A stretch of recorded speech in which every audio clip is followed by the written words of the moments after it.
What's up, everybody? Whether you're on the East Coast, West Coast, or around the world, this is Coast to Coast. We got a full panel here today. We got Bo on assignment in his apartment down in Mobile, Alabama, uh, fending away from the rain, uh, doing his thing down there. And of course, Stat Guy in the corner there, trying to find out who else is going to get a massage uh, uh, ever again in the NFL. Hey, I tell you, well, it's nonstop. I'm surprised. Can you imagine? Like, is this going to be like the next Me Too movement? I mean, you can make the case that this all started with Brett Favre back when he was with the Jets. Maybe not necessarily like on the massage side of things, but remember Brett Favre was getting in trouble for like inappropriately acting towards women in the locker room, sending some inappropriate images to some staff workers, and then all of a sudden now you have Deshaun Watson doing what he's doing. Now Justin Tucker has been accused of 6 counts, so who knows how long this has actually been going on. Do you think that that's the Yeah. reason why he hasn't been able to make any kicks? Can't get the I'm massage. I'm not gonna say that. I think it's more so that maybe this was weighing on him if he actually did this kind of stuff and he kind of knew that eventually it was going to come out, but it was more so like a matter of when it was going to come out. And you've seen that with NFL players and any athlete for that matter, when they have personal stuff that's weighing them down and kind of personal stuff that gets in their head, it really does get into the head to the point where they struggle a lot.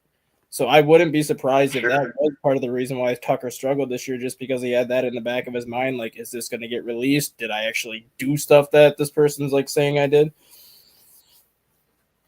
Got you. Well, I mean, and what there allegedly there's what 6 or 8 of them, Six of right? them. Yeah. And the thing is too, when it comes to a kicker, kickers are the biggest head cases in the NFL as it is because they have so much pressure on them with every kick. So like just to be mentally focused, just to kick in general is a hard enough job, but then you throw this into the mix.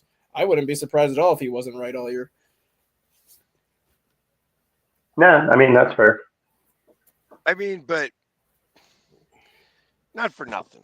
I mean, I got to think about this. Like, you have Deshaun Watson going through what he goes through.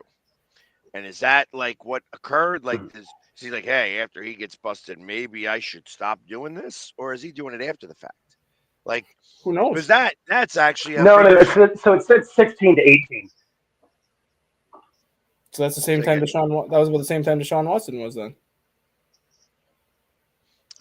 So it's all going to come out in the wash. Mm-hmm.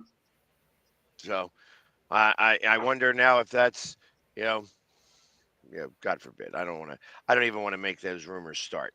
But I mean, I tell you, if any of this is true, which I assume that it is, I mean, this could go a number of different ways. I mean, I heard that he was physically removed from 2 uh, massage, Mm-hmm.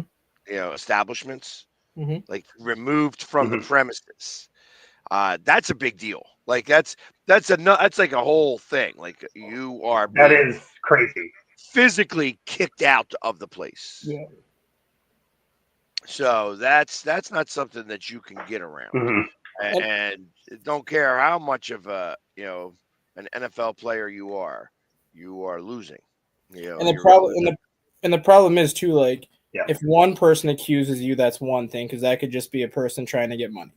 If 2 people accuse you, that kind of becomes, well, is this person friends with this person? So they're just going to kind of chime in with that person to try to exactly. get the evidence. But when you start to have 6, 7, 8 accusations, then it's like, okay, these all 8 of these people can't know each other. Like, there's got to be something behind this.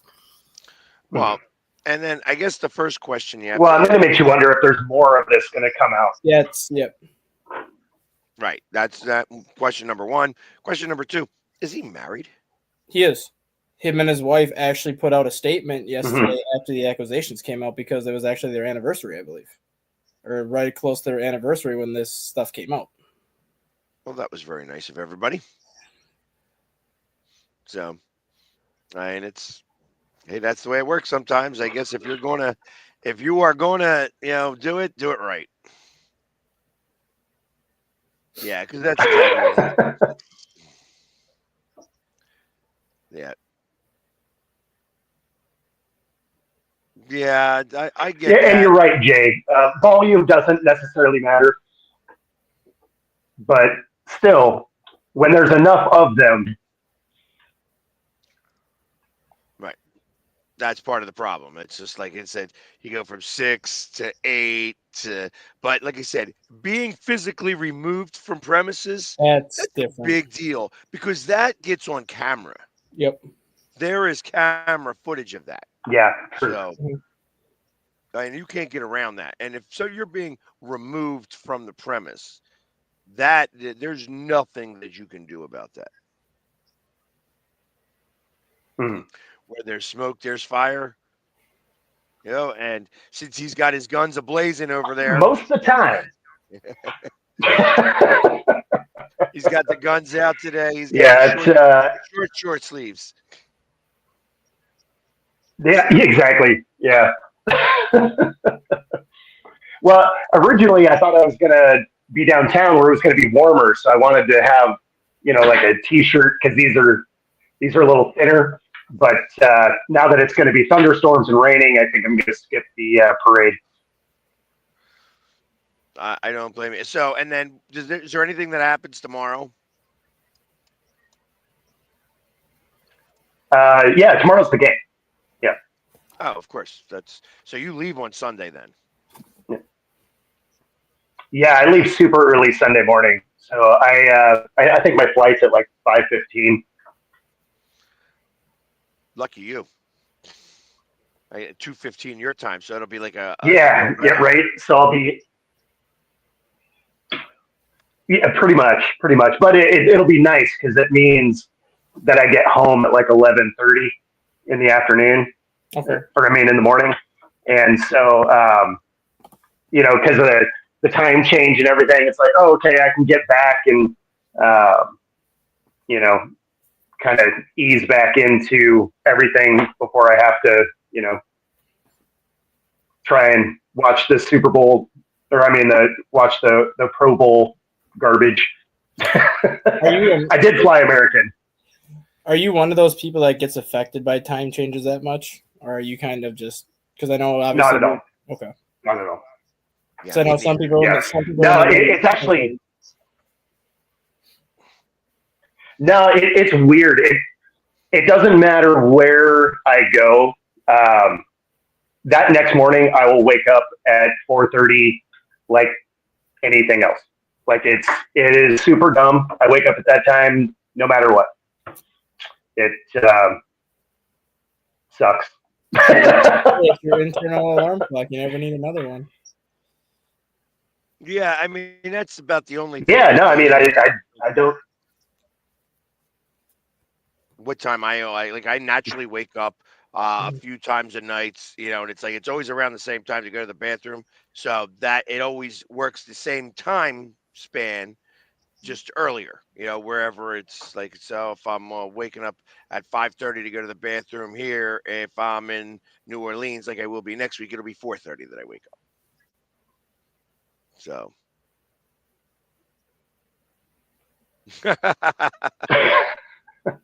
There you go. He's this guy's going just smack. He's got a bunch of them coming out.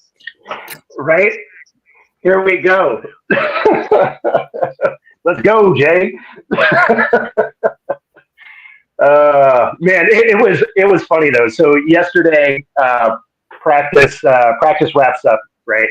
And end up heading to a sports bar, end up meeting some agents and stuff. And so we're sitting there talking, and it's unfortunate because it's like super smoky, and so now everything I have smells like smoke, which sucks. Fun conversations though. Then they wanted to go to Azteca, right? So we go there for food. Azteca sucks across the country, so it's not great Mexican food. But by the time I got back, I was like, okay, I'm going to work on some of the photos and stuff like that. And my back was killing me from carrying my bag the whole day. I laid down. I don't even remember dropping the phone on myself. Like I was immediately out. It was a wrap. Well, no, I can understand that. Just sometimes it's kind of cool. So the agents there, do they already have clients, or are they actually looking to Yes. sign clients? Like, is it like what is No. the? So they were basically there with the kids that are playing, right? So they're here on behalf of the kids that are there because all of the scouts and GMs and a bunch of coaches and stuff had come through during the week. So the agents were there to try and get some of those conversations happening before, things like the combine and pro days and all of that. They're trying to get these guys in front of those guys before then. Gotcha. And I mean, I guess, I mean, they're trying to do anything they can to get the stock up as high as they can. But I got to imagine most of these guys are going to Exactly. wind up still going to the combine. I That would this is like imagine. Yeah, I would this imagine. is part of that preparation to go to the combine. I figure to see how well you stayed in shape from football season. I mean, these guys. I figure these guys don't play summer football.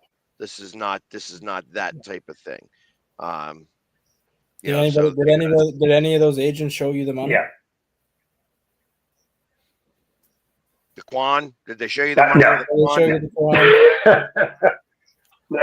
Quran? The Quan, no, they definitely didn't. But it was kind of cool, talking to them because they were sort of going over what it looks like from their end, right? Because they're basically chasing these, coaches and GMs and stuff around, trying to get, meetings in place and, or at least drag them over to these guys before practices start, stuff like that.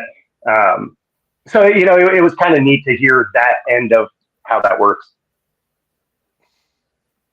Yeah, I got to imagine that behind the scenes type of stuff is always kind of cool. I when I think of agents, I typically think of older guys, but that's not really the case, is it? I mean, most of these kids have like younger guys as their agents.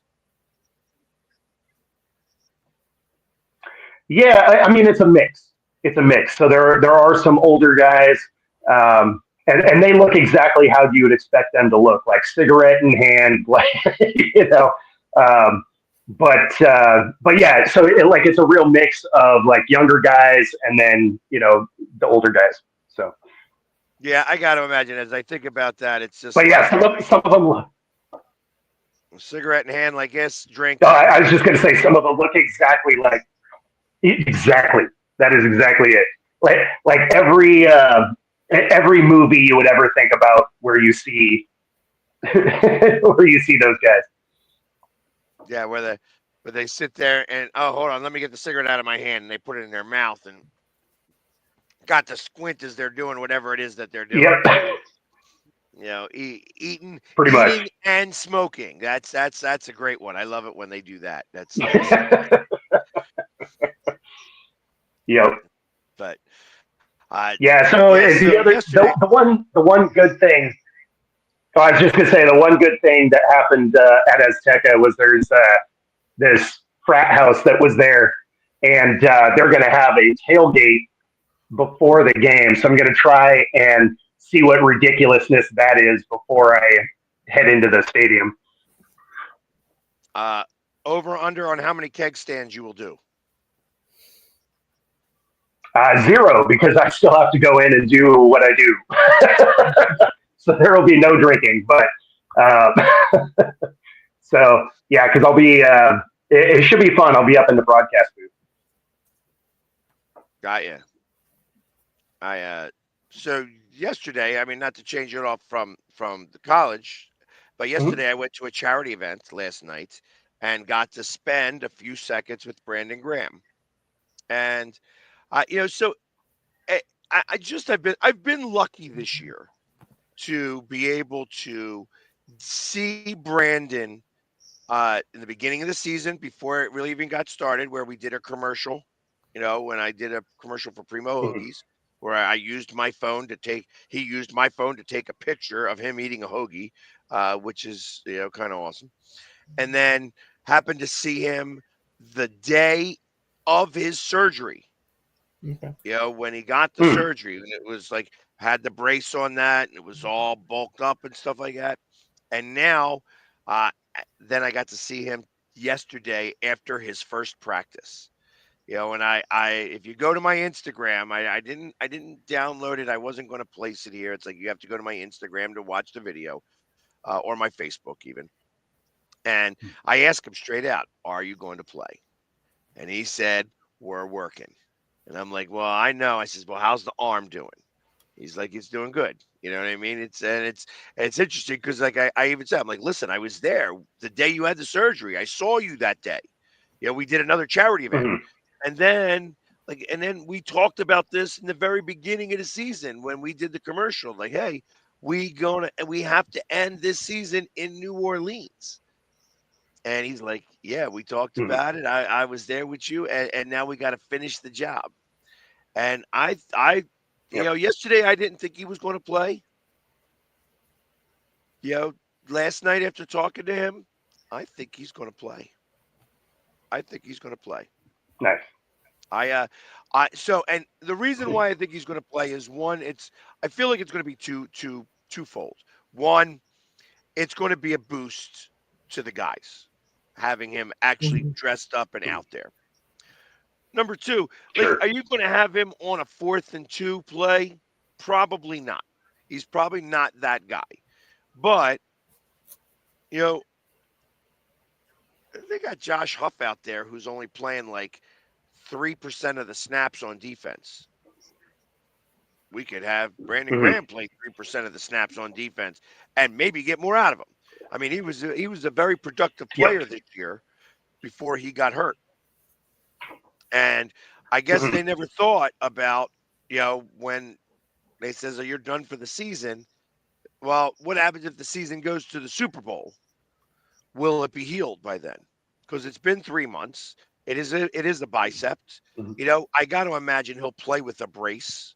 You know what I mean? I figured I would. You know what I mean? You want to make sure to Mhm. protect it. You don't want him to go out there and re-injure. Uh, but I mean, Yeah, he's of out course. there practice. He's out there practice. I'm sure they're putting stress on that. The fact that it was his arm, his cardio is probably still really good because you can run, you can do everything Mhm. else. You're just not lifting. That's the problem. He's going to be a little um, not as strong on that one arm, Sure. but the speed should still be there. And Yeah. I'm interested to see how that's all going to play out. I mean, I think it's going to be very interesting week to hear whether he's going to be Mhm. activated or not. Uh, and if they win, will it be his last game as an Eagle? Maybe. Probably. Even if they lose, you know what I mean? It might be his last game as an Eagle. Mhm. Uh, I didn't want to ask that question. I don't even want him to think about that just yet. It's like we got one focus and one goal in mind. I don't care whether you're going to retire after this game or not. I want you to care about this game. This is the only thing in Exactly. front of us right now. So, and I want the ring. He wants the ring. I just imagine everybody in Philadelphia wants that second ring. So this is going to Of be course. that time. It's that time to get it all together. And if he brings any type of value, whether it's spiritual, just by being there on the field with them, or actual by being out there in the trenches and actually, who knows, maybe just get a tackle or a strip sack or just a hurry that Mhm. creates a fumble or something, or creates an interception, or just creates a mistake. uh, all those things are awesome to hear. So Mhm. uh, you never know, it might be a really cool thing to witness. So Absolutely. I mean, I hope you guys win. yeah, I got, it sounds to me like there is when we were talking about this with Dustin, he was saying that he thought it was going to be 60-40. I think it's 75-25. I think that there is Mhm. a lot more love for the Eagles. for Saquon Barkley, actually. Yeah. Yeah, I think that Oh, sure. really changed. That dynamic has changed a little bit here. That the fact that there were all the haters saying, well, it wouldn't have counted because he had to do it in 17 games and blah blah blah blah blah, all that other stuff. Uh, but as I say with the haters, they're usually the loudest and the smallest of Mhm. group. Uh, Yeah. the majority actually feel more are like, hey, we want him to do this because he gave up the chance to go after the record because they said they were going to try to win a Super Bowl. We want him to win the Super Mhm. Bowl. That this is more for him. And every running back in the country, minus maybe the Chiefs running backs, want him to win this Super Bowl because that means all the running backs will make more money. If Yeah. he has I mean, 100, that's probably the biggest thing. Yeah. Yeah, that's probably the biggest thing with this is, you know, the year that he had and Derrick Henry had, it brings emphasis back to the running back. So you would think that maybe they finally get paid again. Well, you could even make that case with Josh Jacobs, because look at the year Josh Jacobs had up in Green Bay. They gave Josh Jacobs Yeah, exactly. Jacobs $11 million a year, which is $1 million less than Saquon, I believe. And Josh Jacobs ended up with like 14 or 15 rushing touchdowns this year and 1,500 yards. Right. Mhm. And think about take away the tush push and give 2/3 of Okay. those touchdowns to Saquon. He might have gotten real close Oh, to yeah. Emmett's record. And I think that there was what? I mean I'd have to look it up, but there may have been somewhere around 8 to 10 tush push touchdowns. That Jalen Hurts ran in. Easily. That credit for that. Say he gets 6 of them. Is that close enough? I mean, what did he have? How many touchdowns did he have this year? I think I feel like his number was low. I think he had 14 rushing touchdowns, and I think he had 3 receiving touchdowns, so like 17 total. Yeah. So, and 23, he would have like another 6 or 7. Yeah. I mean, 23, 24. Emmitt Smith had what? 25 rushing touchdowns. That was the record. Yeah. If I remember correctly, because I remember when he got that last rushing touchdown, that's how I lost my fantasy football championship. So Saquon had 13 rushing touchdowns and 2 receiving touchdowns. So he actually only had 15 total touchdowns. But and how many rushing touchdowns did Jalen Hurts have this year? 9, 10? No, maybe more than that. Because I think Josh Allen, I know, had 9 to lead the AFC. What did Jalen Hurts have?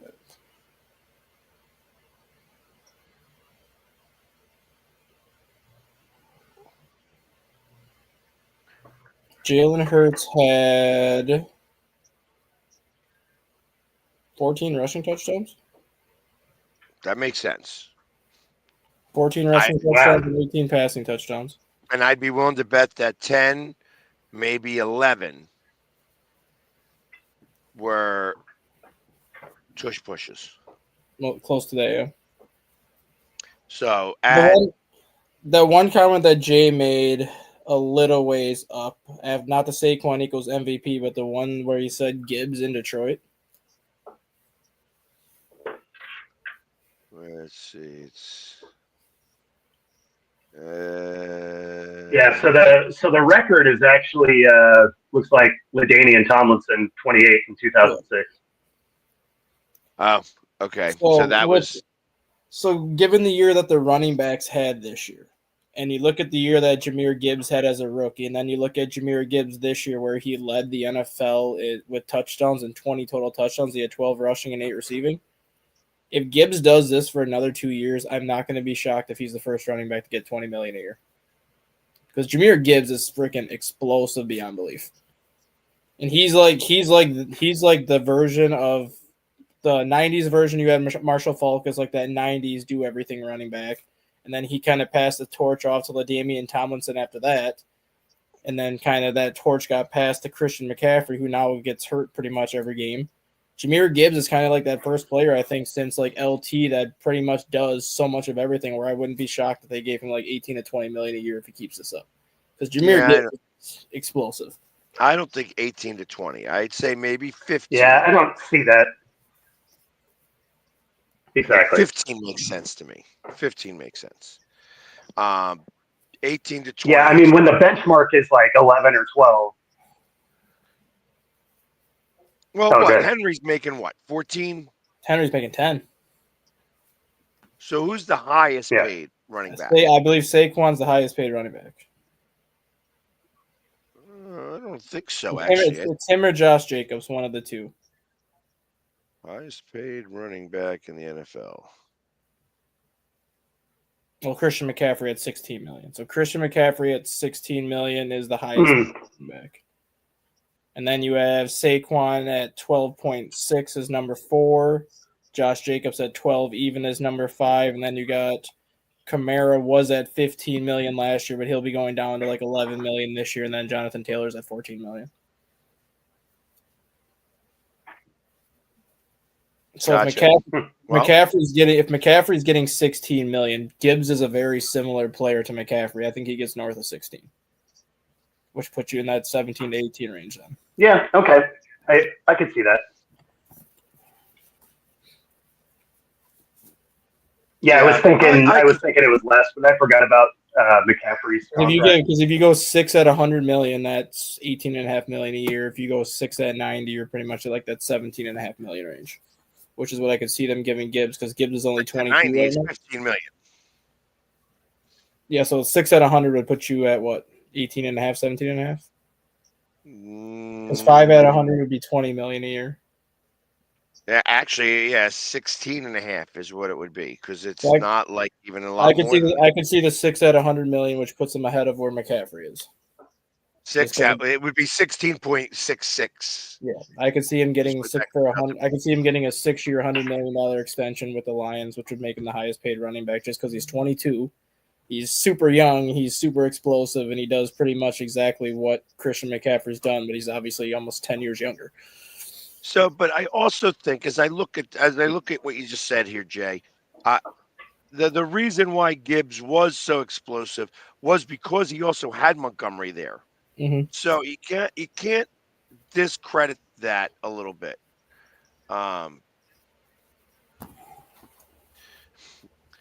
Chris, you're not going to stop Joe and Brian from arguing. That's going to happen in the in the chat. Yeah, that's why. That's all that happens in there. It's Brad is always going to say that the Eagles are going to win by 2,000 points, and Joe is going to say that. So that's just part of what happens in the Coast to Coast Sports Show chat. I mean, I like the confidence in Philadelphia, but there's no way they're going to win by that much. I actually have it. I still have it by a 2-score game. Yeah, that wouldn't surprise me. But he posted 56-7 the other day. I'm just like, that's not happening. Yeah, that sounds like Brad. The NFL will not allow the Super Bowl to get that out of hand. Like the officiating will not let the Super Bowl get that far out of hand. Well, hold on. Wasn't there a Super Bowl score where it was 55-10? Like a long time. The 49ers beat. Then the 49ers beat the Broncos like 50. Yeah, that was like in the late 80s, early 90s though, before like the sports betting and all that stuff came into play. But knowing how many people bet on these games, knowing how much is on these games, the NFL will not allow Super Bowls, I don't think, to get 2013, Seattle smacked the Broncos. Yeah. But I think, that was one of those games where you really couldn't do much, because how many fumbles did Peyton Manning have in that game? How many turnovers did Denver have? That was just one of those games where the first play of the game was a safety. Yeah, like that was one of those games where even if the refs wanted to fix it, there was nothing you could do because Denver wasn't helping the cause. No, and the Seattle defense was absolutely destroying them the whole day. Yeah, but All I'm saying is it's not like it's been that long. No, but like now with how much money is on these Super Bowls, like if you see like Philadelphia get up by like 17 at one point, I don't think the officiating is going to let it get any further than that. I think they'll start making calls to kind of bring the game a little bit closer, and then maybe it gets back up. But I don't think you'll see any Super Bowls going forward that are like more than like 17-point victories, just because of how much money people bet on these games. You're risking the NFL losing too much money one way or another if you let these games get out of hand, and the NFL doesn't want that. Well, see, the one thing that can occur, specifically with the Super Bowl, is that this is the one day that Vegas could lose. Mhm. Obviously they try to make it so that it's 50% in either direction, but it's possible. I mean, Vegas has had some rough days on Super Bowls, where 75% of the country is going one way and they win it. You know what I mean? And it's just, there was no ifs, ands, or buts about it. I am inclined to think that most of the money is going to probably come in on Philadelphia. That the lion's share is going to come in on Philadelphia. And I wouldn't be surprised that, that Vegas actually takes a little bit of a hit this year because of it. Can you that comment that Jay just put is actually kind of something I'm glad that he put that up there. So how much of the perception versus reality? The perception is that Kansas City gets all the calls. But in reality, he's right. Kansas City was one of the top 5 most penalized teams in the NFL. The difference is a lot of the calls that go in Kansas City's favor are when the game is on the line. It's when those calls happen in Kansas City's favor, which is why people think that Kansas City gets all the calls. Had these calls happened earlier in the game, I think people would view it differently. But it's the fact that so many of the calls go Kansas City's way in like the fourth quarter or late in games where everyone's like, oh, Kansas City is helped by the refs. It's like, not necessarily, because they do get a lot of penalties on themselves. It's just a matter of when the calls go in their favor. Yeah, or the calls that get missed, right? Like that Atlanta game was probably one of the worst ones where they basically tackle that receiver and there's no flag. And I know everyone still wants to throw a fit about that game early in the season when Cincinnati lost at Kansas City, which ultimately you can make the case if Cincinnati wins that game, they get in the playoffs because of how the tiebreaker went. But it was a pass interference on that call. The Cincinnati safety basically ran into the receiver 5 yards before the ball got to him. You can't eat the flag on that play. Like, that was a legitimate pass interference call that ultimately gave Kansas City the win, but you can't complain about it because it was a penalty. Like, as a referee, you got to throw the flag there. It was so egregious, you have to throw it.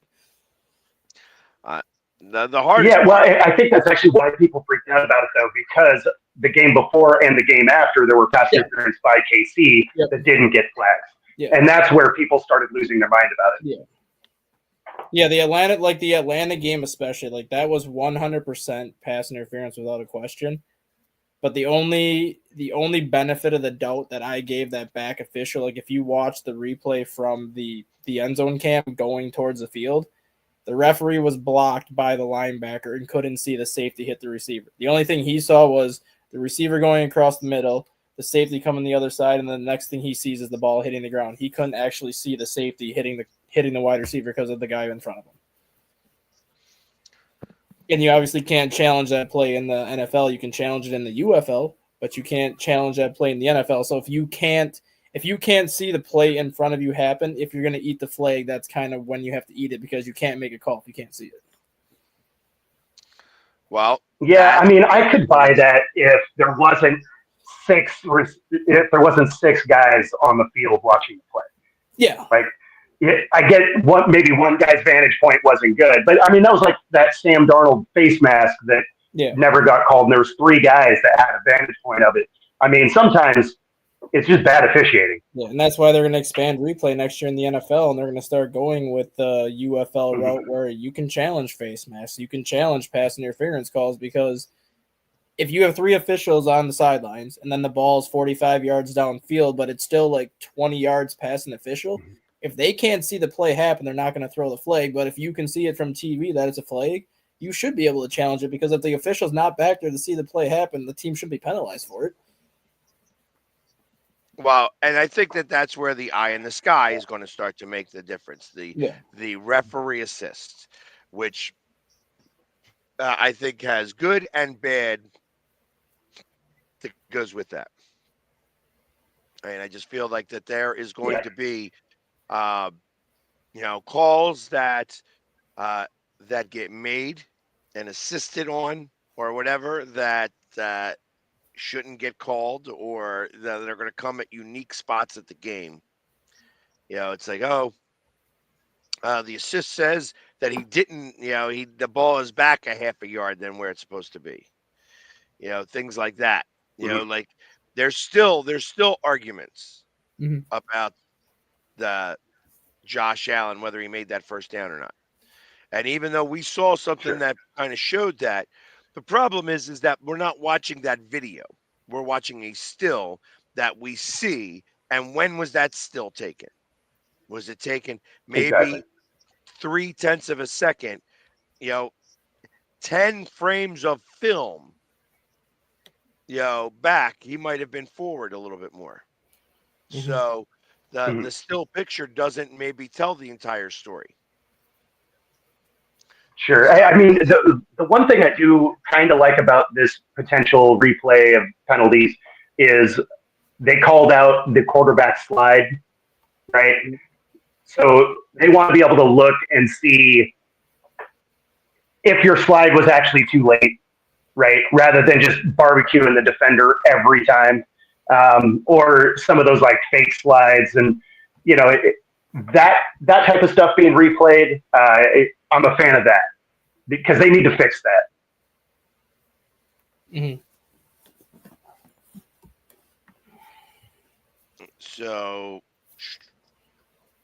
or even like the targeting plays and like the hits on a defenseless receiver sometimes too, where I think there was a lot more of those calls that were missed this year in terms of players were getting called for it that shouldn't have been called for it. Like it was a clean hit where it was literally shoulder pad right to the top of the chest, but because the guy's head like snapped back, they said it was helmet to helmet. It's like, no, his shoulder got him right in the chest. Like that's the one I think too that is going to benefit the defense a lot more, because you can actually review those towards part of the new expanded replay. Mm-hmm. So here I'm just reading on who are eager bettors backing for Super Bowl 59. So as of right now, the Eagles have amassed 54.7% of the bets and 59.6% of the handle as a 1.5 point underdog. However, the Chiefs are getting backed on the money line with 64.1%. Interesting. The over of 49.5 is attracting 89.5% of the bets. That's wow. What's the over under? It's like 49.5. Yeah. I mean, it's almost hard not to want to look at that over. So, Super Bowl MVP, you'll never guess who's the favorite to win it. By you saying that, obviously it's not Saquon. Well, I mean, you have to imagine it's Mahomes, right? By far, actually. He's by far. At a plus 105. Then, next is Saquon at a plus 275, with third being Hurts at a plus 360. Yep, everybody sees the guns. Everybody's got the guns in view. You guys can stop drooling now. It's okay. Yeah, then now watch. You'll have a situation like in Kansas City's case, like Isaiah Pacheco or something will go off for like 3 touchdowns, or in Philadelphia's case, AJ Brown will get like 3 touchdowns and still won't get the MVP out of it. Well, if he gets 3 touchdowns, I'm actually sitting.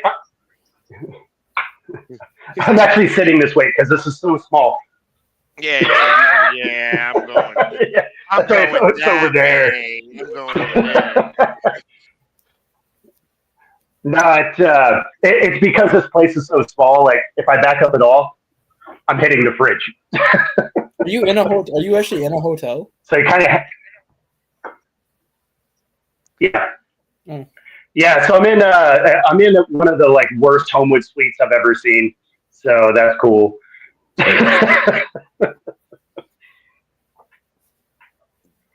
So, designated to return. Brandon Graham. We already spoke about that. Uh, concussions this year Way have down. been at an all-time low. That's surprising. It's like because you hear about everybody having a concussion protocol and stuff like that. But these helmets are they're I guess they're catching up to the game. And I think a lot of it has to do with too what you said. How many players now are actually sitting out multiple weeks once they get that concussion, as opposed to you used to see it where you get knocked out, you might miss the next week and then come back. Now you're seeing it where some players are missing 2 or even 3 weeks. So you're actually kind of prolonging these players from getting back on the field to prevent the second concussion. Well, and that's probably a good thing. So, has anybody been watching the Pro Bowl games? I mean, so the skills competition was kind of fun. Mhm. Yeah, I caught a little bit of the as clips after the fact. I caught a little bit of the quarterback challenges, right? But You know what I was most impressed with? Dan Orlovsky got from behind the desk, mhm. and in 30 seconds, hit all of the markers except the 5. In 30 seconds, he was tired, Yep. but he was like, got the ball through it. They gave Jared Goff a minute and a half, and he was able to hit all the targets and a couple extra. But it took him that close to a minute and 10 seconds to hit all the targets. Dan Orlovsky did it in 30 seconds. And see, that's the thing with Orlovsky, though. Like, he Mhm. always had the arm talent and the arm accuracy to be a great quarterback. But he's always going to be known for running out of the back of the end zone on that one play in Detroit. And when he had his opportunity to play with Detroit, the Lions were so pathetically bad. They had the worst offensive line in football that he had no time to do anything, so he never really had a chance to showcase what he could do. Well, I hear you. That all being said, he's doing better now behind the desk, and still got the arm.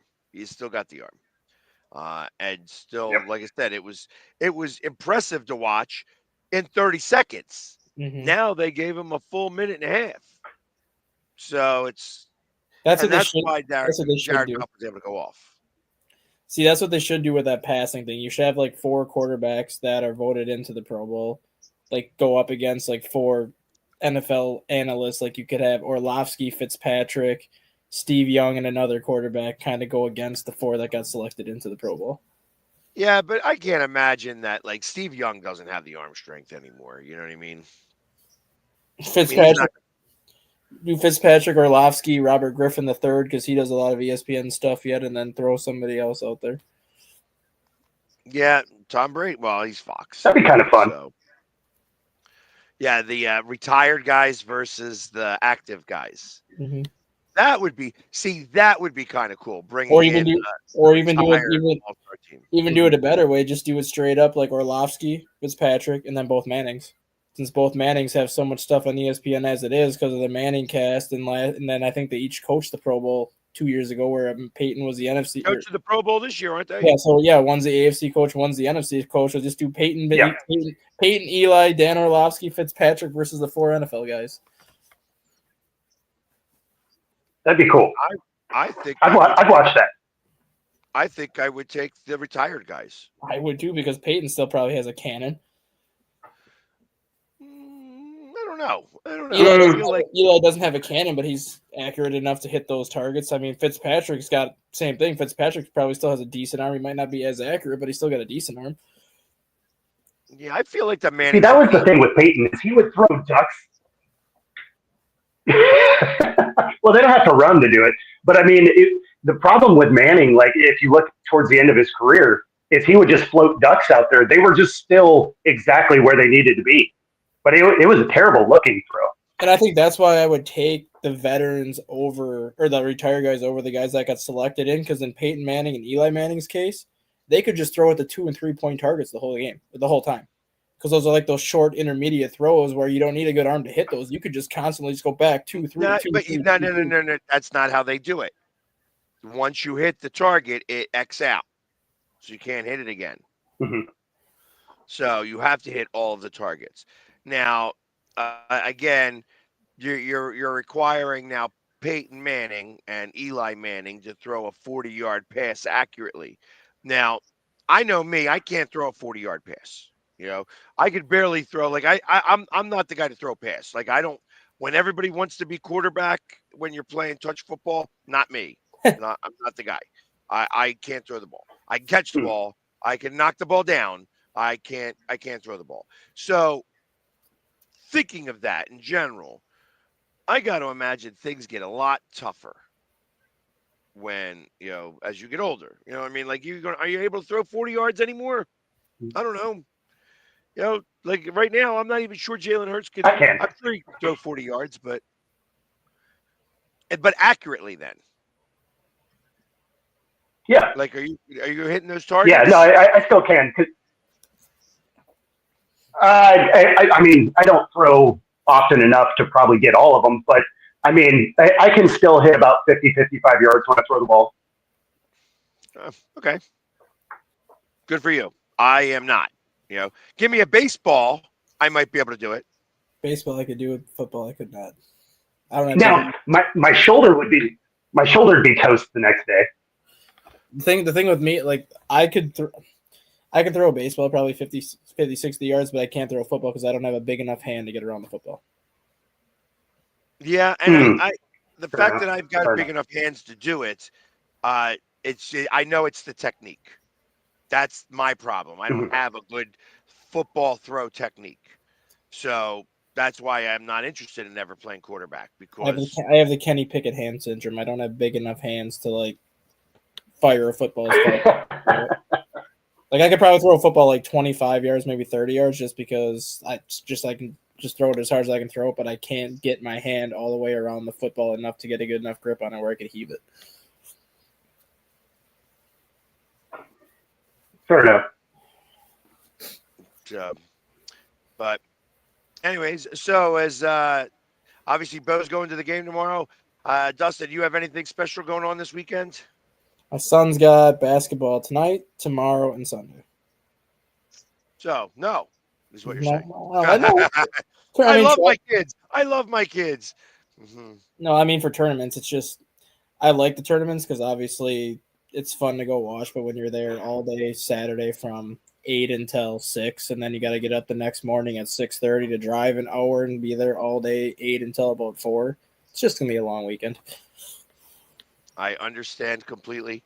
I have, I'm going to go right after this, right as we get off. I have to go paint my face again because, why not? It's unfortunate. Like I'm just gonna have. I wish I could just be like, all right, it's on, it's off, it's on, it's off. I'm not quite there yet, but so What are your guys' thoughts on Alex Ovechkin? Do you think he catches Gretzky this year? where's he at right now? He is 16 from tying, 17 from passing. He's a And lot closer than I thought he was going to get this year because he started the season, I think, 45 goals behind him, and he's only 16 behind him right now. yeah, I think that if you say that, yes. Because I didn't even talk about the Flyers trade.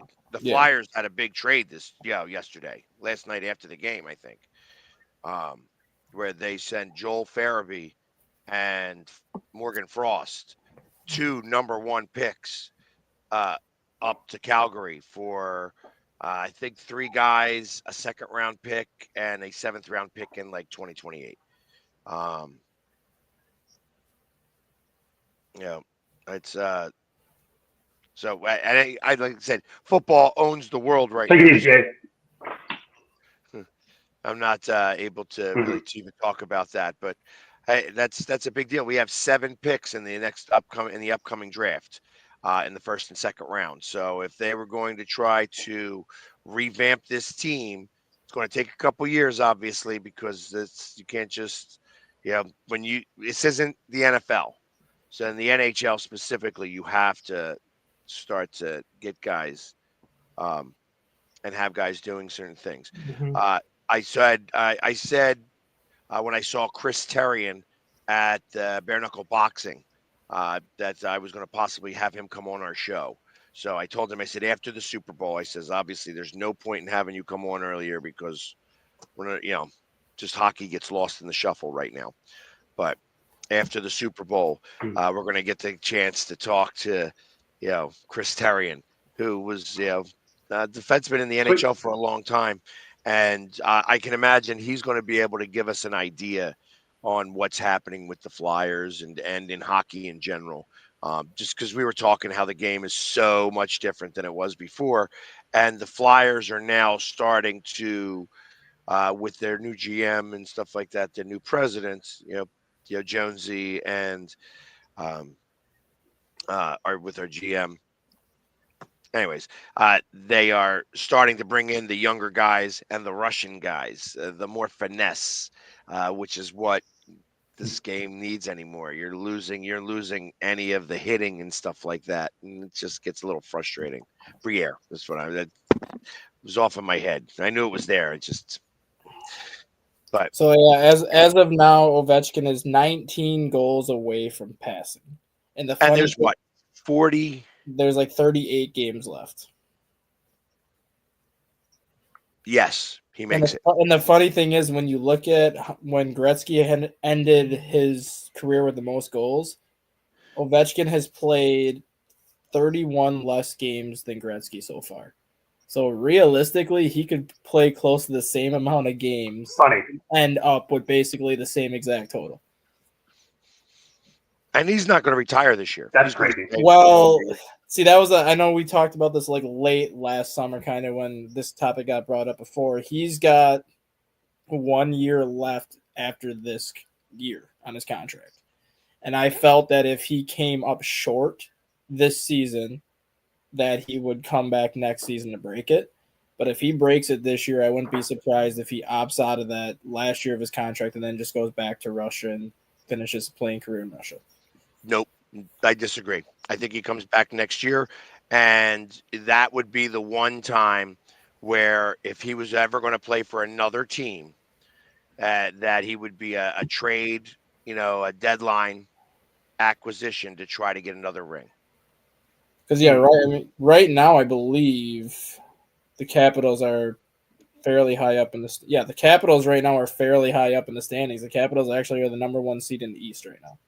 Well, which makes sense because he's scoring a lot of goals. Yeah, so that's another reason why I think he could retire from the NHL, depending on how far the Capitals go. Like if they get to the Stanley Cup and win it, or if they get to the Stanley Cup and lose, I would not be shocked if he just said, "I've already won 1 cup. I got here again, past Gretzky. I'll just go home and play another year or 2 in Russia." Yeah, I don't know that it works that easy, but we'll have to see. Yeah, but yeah, I'm rooting for him. I actually am an Ovechkin fan. I like Ovechkin too. So it's I think that he's not like Sidney Crosby. No, but that was like one of those things that people were talking about. Like there's certain records that a lot of people never thought would be broken. And I know a lot of people said, given the way the NHL is played nowadays, nobody thought anybody was going to come close to breaking Gretzky's record. Now, the fact that Ovechkin is this close, if he ends up breaking Gretzky's record, is Ovechkin going to set the mark so high that nobody will be able to reach it, knowing how the NHL is played now? I think the NHL is played goal friendly now. So no, but like you have so many more, like each team though, you have like multiple guys that can score 20, 30 goals on each team now. Like back when Gretzky was playing, it was Gretzky scoring 40, 50 goals a game, and then you might have one other player hitting 20. Yeah, but that was also because they were able to do different things with the penalties. Yeah. Like Gretzky scored most of his goals 4-on-4 because when you had that much open ice, he was unstoppable. Like Gretzky Gretzky now, if Gretzky in his prime playing on these overtime rules Oh god, would yeah. would have game winners every time. You'd Right. almost be playing for a tie because he Right. would score goals all the time. So that would actually it would be almost be unfair. It was unfair when they would do these these penalties that would get two guys off the ice and they'd play 4-on-4 and that's how he would score goals. He would sometimes score 2 goals in a 2-minute penalty while it was 4-on-4 and you couldn't compete against it. That's why they had to change the rule. So Yeah, but Sidney Crosby. Sidney Crosby would be the next closest guy on the list, who's got yeah. 608 goals, and he's 20th all time. So he would be the next closest guy to getting in position to contend with Gretzky or Ovechkin. And we then don't like Cindy Crosby. So, anyways, on that note, it's the end of the show because when we talk Cindy, we get out.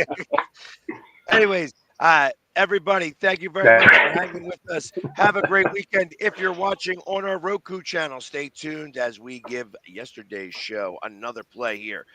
In the meantime, we will see you guys on Monday. Everybody, have a great weekend. And as always, go Birds. Yeah. Enjoy your week.